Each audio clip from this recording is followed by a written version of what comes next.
ती व्यक्ती जिने ठोक्यांची लय जिवंत ठेवली. गुरु सांग्युसांग पोंगनेर, पद्मश्री 2026. एक काळ होता जेव्हा जग एका वेगळ्याच लयीत चालत असे. एक अशी लय जी टाळ्यांसाठी निभावली जात नसे, तर ती ओळख म्हणून जगली जात असे. पिढ्यानपिढ्या ढोलांचा नाद नागा लोकांच्या डोंगरांमध्ये आणि हृदयांमध्ये घुमत होता. काय झालं असतं जर ती हळूहळू लुप्त झाली असती?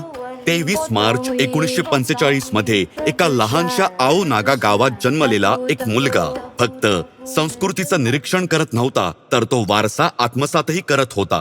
काळानुसार मेळावे कमी झाले, गाणी विस्मृतीत जाऊ लागली आणि नृत्य लुप्त होऊ लागली. समृद्ध आओ नागा परंपरा हळूहळू लोप पावत होती. तेव्हाच गुरु सांग्युसांग पोंगनेर यांनी त्यांचं जीवन हे पुनर्जीवनासाठी समर्पित करण्याचा संकल्प केला.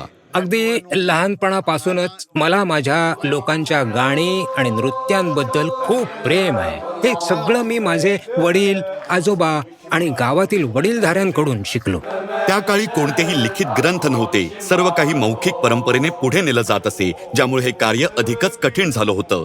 जेव्हा नव्या विचारांनी जुन्या परंपरांची जागा घ्यायला सुरुवात केली, तेव्हा त्यांना एका कठीण संघर्षाला सामोरं जावं लागलं.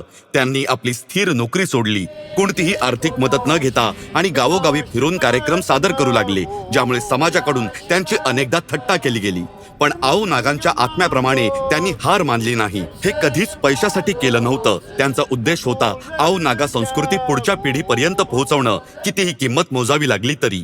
या पूर्ण प्रवासात त्यांची पत्नी खंबीरपणे त्यांच्या पाठीशी उभी होती. कुटुंबाची जबाबदारी सांभाळत आणि आर्थिक मदत करत जेव्हा ते एकटे प्रवास करत होते, त्यांचं कुटुंब आणि गावकरी हीच त्यांची सगळ्यात मोठी ताकद ठरली. 6 दशकांच्या कठोर तपश्चर्येने अद्भुत फळं दिली आहेत. कला दीक्षा आणि नागा वादीर वेलफेअर कल्चर क्लब सारख्या कार्यक्रमांतून त्यांनी हजारो लोकांना मार्गदर्शन आणि प्रशिक्षण दिलं आहे.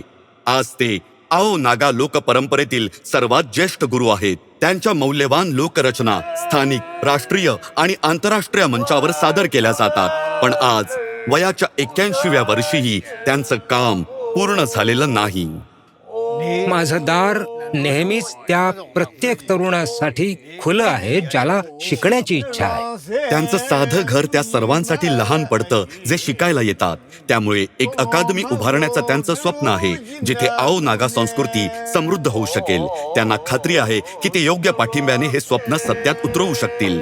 काही परंपरा पुस्तकांमध्ये लिहिल्या जातात आणि काही लयीतून जिवंत राहतात.